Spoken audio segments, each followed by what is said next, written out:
Hello everyone, my name is Blen. This is my first hour experience with Sons of the Forest. I'm not going to voice over or commentary much of it. I'm not either going to give away much of my opinion on how the game in its current state is. I just want to show you my first experiences, and you can base any views and thoughts you have on the content that you see within, and maybe we can talk about it once there's been some patches and some updates. But yeah. As you can see here, I've set the frame rate to 60. I think this is important for a few reasons. One, when you're recording, it's always better to have a static frame rate, and that way you have a much more stable recording. And I think in general, just with early access titles, it's always best to go for static settings rather than dynamic settings. And I just think this game is going to be better capped at 60, so that's what I'm going to do here. And then I'm also changing the dynamic resolution. I want to turn off DLSS. I don't want to have any kind of dynamic resolution. I don't want my graphics card to be on the fly changing any settings. I want it all to be static, and again, in my own views and in my own opinions, I think that the DLSS is always better off, regardless whether it's an early access title, whether you're streaming or recording or anything really. In my experience, it's a bad feature, and it hasn't given me any performance boosts. I've only ever got negative effects from it, micro stutters and frame stutters, so yeah, I recommend always turning that off. Just quickly checking through the controls here to see if I can see anything that sticks out, any new controls from the previous game that I might need to be aware of. I noticed the infantry button is I, where it, obviously makes sense, I for infantry. I always have trouble reaching over to push the I key in moments of need, so I decided to change that to tab. This was pre-hotfix. I know the hotfix only remedied two issues, but I just wanted to point out that this is pre-hotfix, so this is as fresh as it can get out of the gate.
Okay, so we wake up after being hit on the side of the head by a mysterious figure. And the first thing that comes to mind is I recognize where we are. Or at least I think I recognize where we are. Familiar with the first game, you might also recognize this place. And I have a look around, I double check that location over there because I think, hey, hold on, there's something down there So I decide to gather all the stuff in this little area. We see here, here's Kelvin. We help him up. We're introduced to our first little clue is that we can aid people that are downed, by the looks of it. Maybe this will work in co-op mode with other people. I have not yet experienced that, and I probably won't experience it for a little while, but... Here we go, we try to snap him back, and he slowly comes to.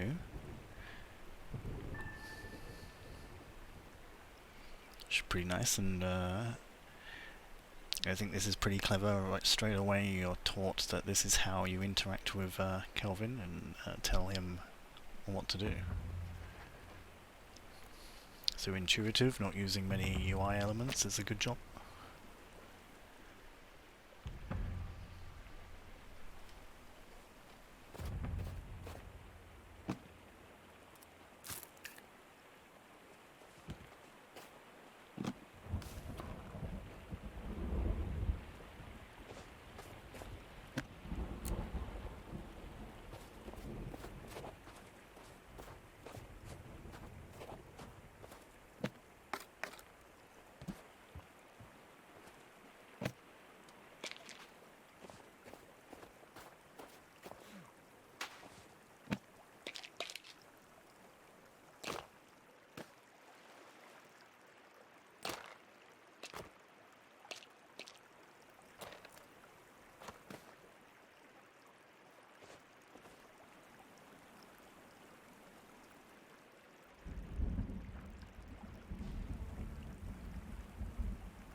I should note that my intention with my first hour experience isn't really to concentrate on any base building or any of that nature.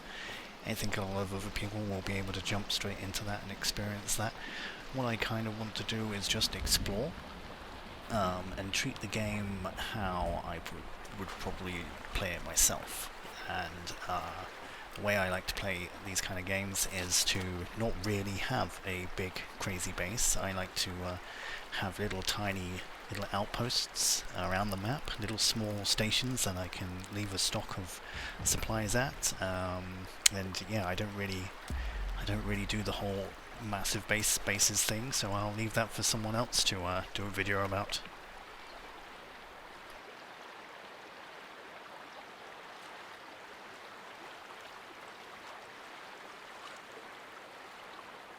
I'm getting frustrated here because I can't figure out how to exit the book. Silly me should have remembered when I checked the controls that it's B to get the book open and closed.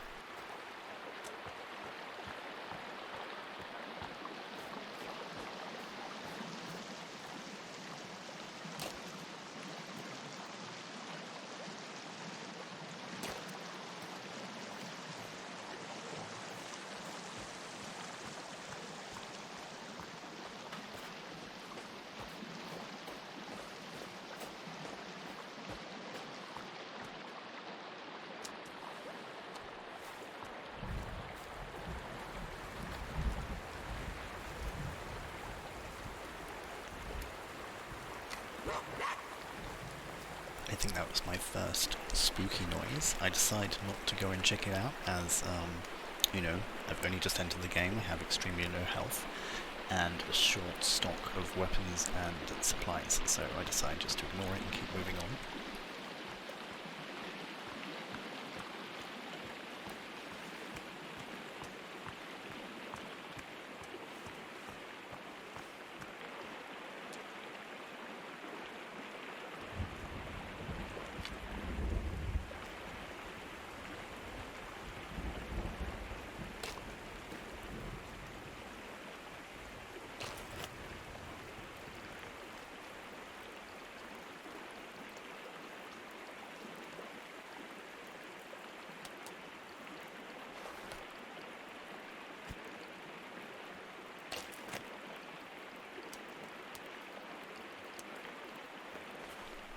Here I'm just reacquainting myself with the layout of the inventory and the bag system.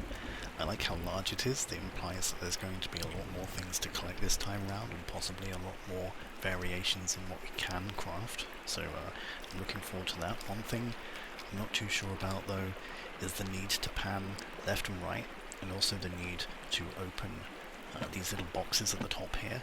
I think that although this adds with the overall immersion and looks visually very pleasing, it will probably no doubt become tiresome and tedious towards the later stages of the game, and it may make yeah, I just feel like it's going to annoy some people in the long term.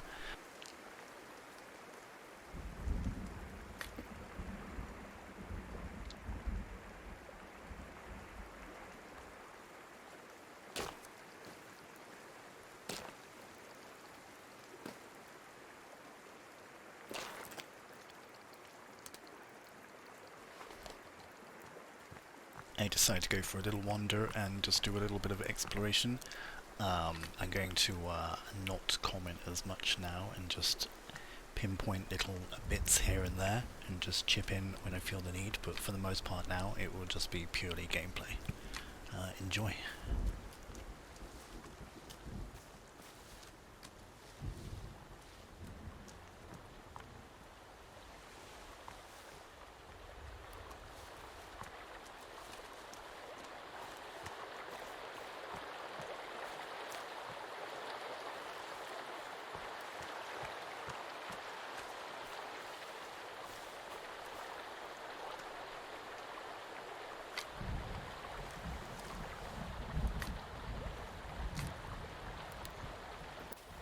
Here I find a berry. I am pretty sure it's going to hurt me, but I decide to eat it anyway, just so we can go through the experience and see what happens.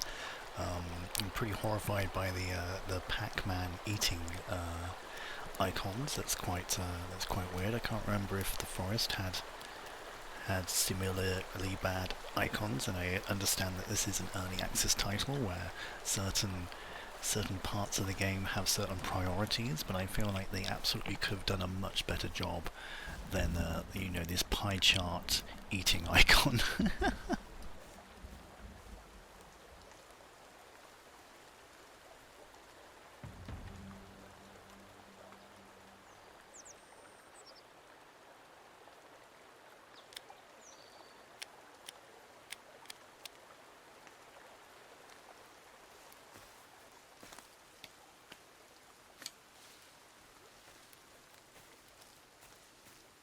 I'm not too sure how I feel about the inclusion of the GPS device at the moment. I mean, obviously these people have better technology and would come prepared with this kind of stuff. However, I feel like it might spoil the exploration, in my mind, at least for me. It may not have the same effect on other players. One thing to question though is why is there a GPS device, and then at the same time there is also a mini-map within the health and stamina bar. So I'm not too sure why it's duplicated. Maybe they added the GPS device at a later date and didn't get rid of the little mini-map in the side, or I'm not too sure. It's just it feels a little bit weird. Maybe that needs some work.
probably just the way that I've set my FOV, but I can't stop staring at the thumb in the GPS hand. It looks rather amusing. Just wanted to point that out, I'm sorry.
So what I'm doing here is defaulting my controls back, because I found that when I set infantry to tab, quite a lot of the time I would just hold my bag out in front of me, and I wasn't too sure how or why that was happening. I think maybe one of the keybinds is already tab, but it isn't in the control list. I'm not too sure.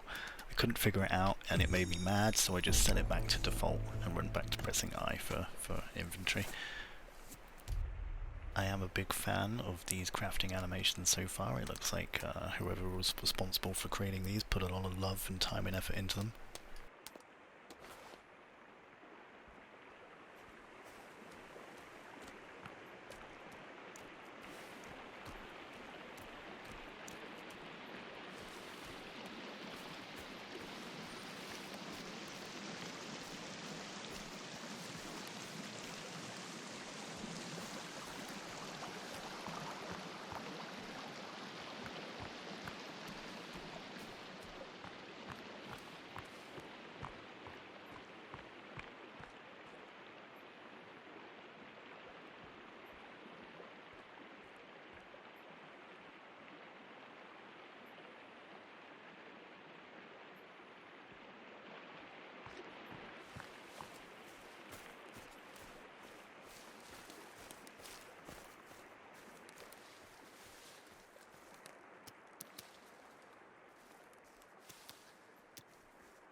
I decide I'm still not ready to really engage in combat with any cannibals, natives yet, so I just decide to take a little detour around the side and see if they notice me, see if I can work out how much of a distance you need to be before they spot you, and I don't think they spotted me, or if they did spot me, I didn't get close enough to interest them at all.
So we reach one of the icons on the GPS receiver.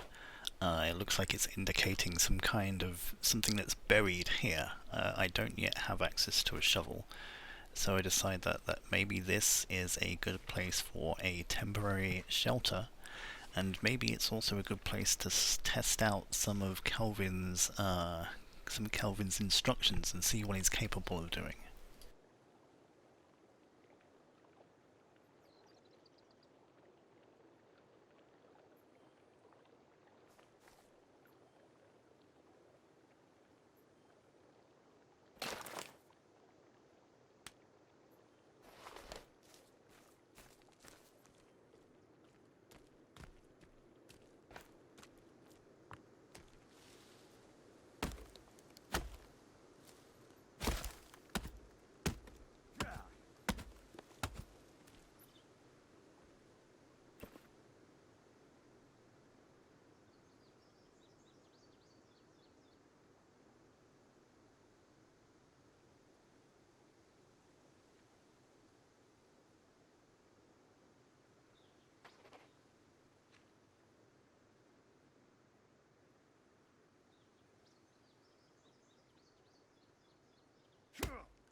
Here I discover the fact that the backpack has LED light strips, which is possibly the best thing I've ever seen in my entire life, and I love it. Some something so simple yet so great. This is great.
Here I'm trying to figure out how to build a fire, and although once I'd figured it out it was relatively easy and straightforward, I can't help but think that maybe at some point there were two branches of thought in how they went down the crafting system, and some things they want to be fully immersive, where you just sort of build them on the fly, and others you have the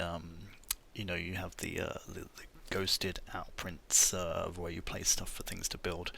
So kind of a mishmash system. I mean, you see this in survival games a lot when they're not too sure how to implement certain things, and um, it doesn't really bother me that much. But I wish that they try to stick to one or the other. Either go fully immersive or go fully sort of like ghosted outlines, put something down and build it, and not a mishmash of both systems.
Poked that guy with a spear.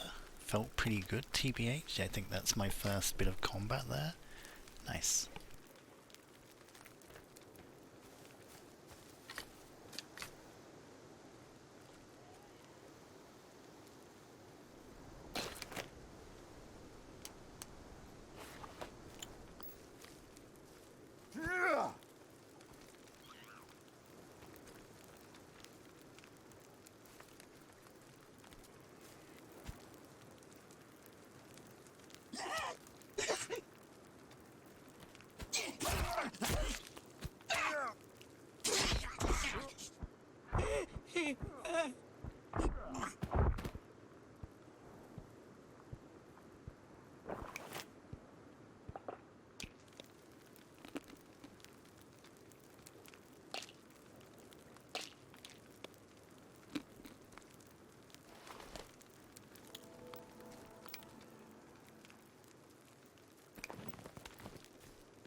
So I'm not entirely certain what I've told Kelvin to do here, but I'm taking the intuition that clear means get rid of any hostiles within a certain radius, and he's given me the thumbs up. So I'm going to take that as all the bad dudes are gone. They're all gone.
And there we go, first day survived. I think that's quite a good first day. We managed to see and do a lot of things, managed to experience a lot of what this game may have to offer. Let's continue for a little bit and see what else we can find.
I decide our next port of call should be the beach, because it appears that there is some kind of cave indicated here on the GPS, and also, why not check out the beach?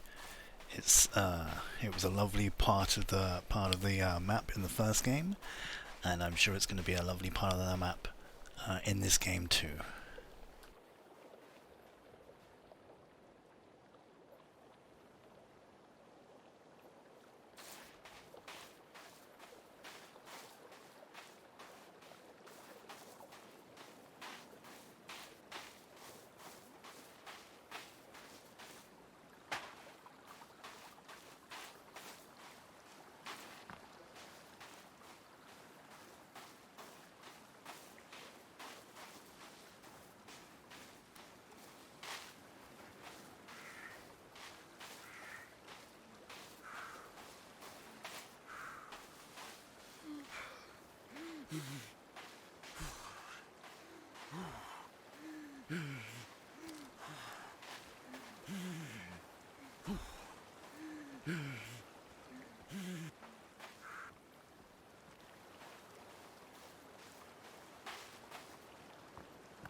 There appears to be some corpses placed on sticks here to wear off anyone that may come towards the island by boat. These guys look to be military types, or that kind of thing. I'm not too sure if these were our comrades on the helicopter. They could be. They might not be. I don't see any indication of that other than the style of their clothing, but that doesn't really mean anything. But it's interesting to see them here.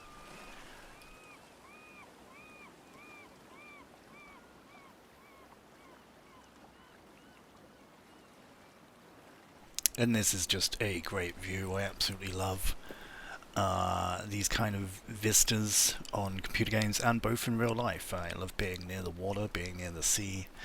It's just great energy, great vibes, and the water looks fantastic. It's very immersive. I like this a lot.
I do get slightly carried away with slaughtering seagulls, but don't worry, this tangent doesn't last for too long.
And now it's time to enter into our first cave.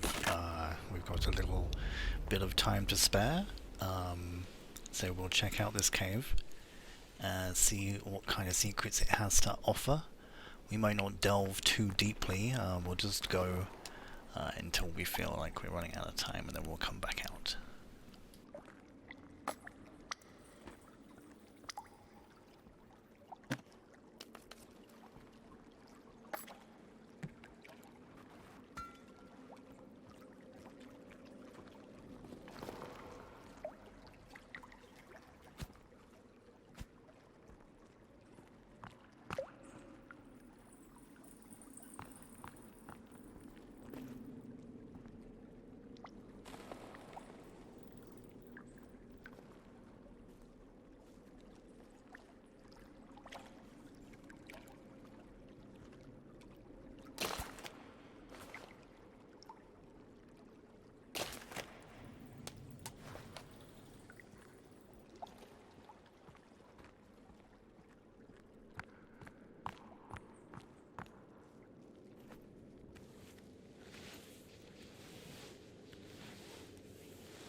So I'd like to just use this bit of time here just to quickly summarise my thoughts. I know I said I wouldn't go into too many sort of deep opinions about this because it is the early access version of this game, so everything is subject to change. But overall, I'm very happy with what I've experienced so far. It feels fun. It feels fluid. I like the addition of Kelvin.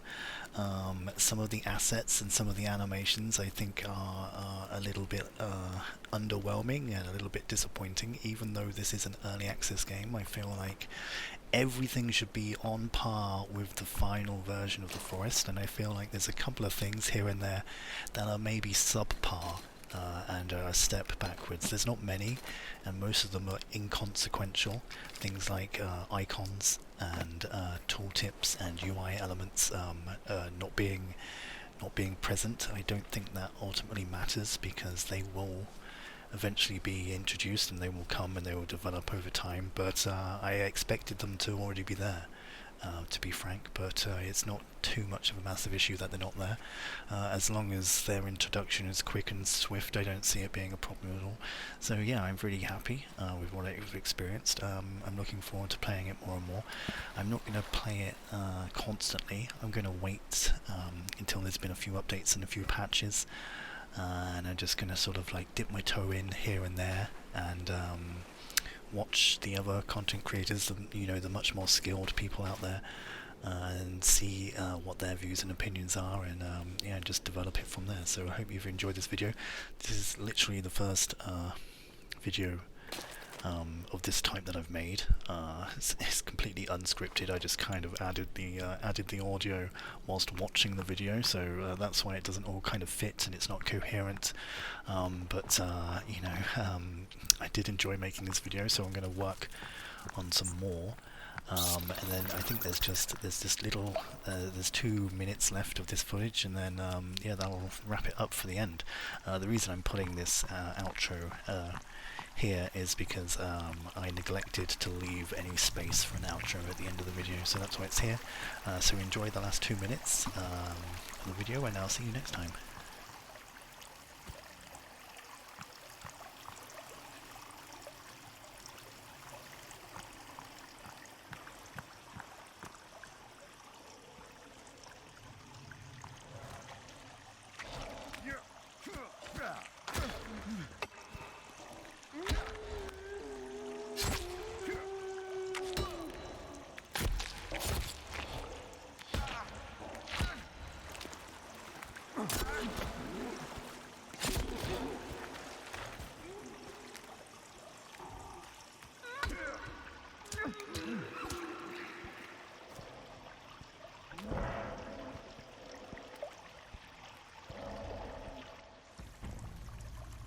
So this part I don't really understand, and I'm sure maybe there will be an explanation into the game at some point, but for some reason, when I died there, I got resurrected into what appears to be some kind of sack or egg, and I've got an extra try, so yeah, I'm not too sure how this plays in with the game, but there must be some story behind this somewhere, and I'm very interested to find out what this means. This is very interesting.